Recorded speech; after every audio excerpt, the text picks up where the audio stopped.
Praise the lord. Good morning. ప్రార్థన. పరిశుద్ధ ప్రేమ కలిగిన తండ్రి, నీకే వందనములయ్యా. దేవా, రాత్రంతా మంచి నిద్ర దయచేసావయ్యా. ఇలా ఈ ఉదయకాలపు సమయంలో లేచి మొదటి గడియ నీకు అప్పగించడానికి ఇచ్చిన ఈ భాగ్యాన్ని బట్టే నీకు కోట్లాది వందనములు చెల్లించుకుంటున్నాం తండ్రి. దేవా, రాత్రంతా నీ రెక్కల చోటును కాచి కాపాడిన విధంగా తండ్రి, ఈ రోజంతటిని నీ చేతులకు అప్పచెప్తున్నాం ప్రభా.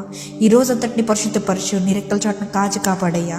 ఏ తెగులు మమ్మల్ని అంటకుండా, ఏ హాని మాకు కలగకుండా, ఎటువంటి దుష్ట శక్తుల ప్రభావాలు మమ్మల్ని తాకకుండా నీ కంచె వేసి కాపాడమని అడుగుతున్నామయ్యా. దేవా, మా జీవితంలో ఈరోజు బ్రేక్ త్రూ చూడాలయ్యా. మా జీవితంలో ఆగిపోయిన ప్రతి బ్లెస్సింగ్ మేము పొందుకునేలాగా మాకు అవకాశం దయచేయమని అడుగుతున్నాను తండ్రి. దేవా, మేము ఎన్నో జాబ్స్కి అప్లై చేసి ఉంటాం, లేదంటే మా జీవితంలో ఫైనాన్షియల్ ప్రాబ్లమ్స్ ఉంటాయి. కానీ ప్రభువా, వీటన్నిటికీ హెచ్చించేవాడు నీవే అని మేము బలంగా నమ్ముతున్నామయ్యా. మా జీవితంలో నీవే కార్యం జరిగించుకొని అడుగుతున్నాం ప్రభువా. దేవా, ఎవరెవరైతే ఎగ్జామ్స్ రాస్తున్నారో తండ్రి, ప్రతి ఒక్కరి గురించి ప్రార్థిస్తున్నాం ప్రభువా. వారు చదివి